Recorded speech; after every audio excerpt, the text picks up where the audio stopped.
Alpha-Lice laver avancerede proteinanalyser for forskere i medicinalindustri og biotekfirmaer.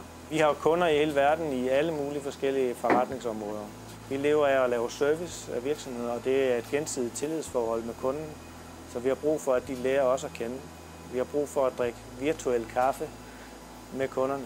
Vores udfordring den er simpelthen at kunne kommunikere bedre og mere effektivt med dem, så vi kan vokse virksomheden. Der, hvor Academic Link kommer ind i processen, det er, at vi sidder 2 ledere, som laver alt markedsføring og al kommunikation med kunderne.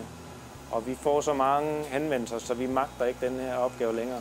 På det tidspunkt er vi ikke klar over, om det er en fuldtidsstilling, og er der i det hele taget et fuldtidsjob til sådan en person. Da Maria kommer ind i virksomheden, det første hun gør, det er at opbygge et CRM-system, og vi finder ud af, at der er et behov for, at vi gør det. Og det bruger hun egentlig de første måneder på. Og vi kan ret hurtigt se, at det her bliver til en fuldtidsstilling. Der er opgaver nok til Maria. Jeg møder en virksomhed gennem Academic Link, som fra start har været født globale. Og de står sådan lidt på vippen, hvor de har brug for noget mere systematisering i deres kommunikation med kunderne. Det er det, de leder efter, og det er der, hvor jeg bliver matchet ind.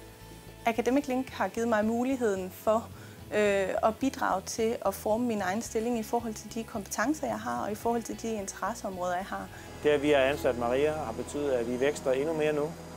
Vores omsætning er steget med 20% i år, og vi har ansat 2 yderligere medarbejdere inden for markedsføring og laboratorieanalyse.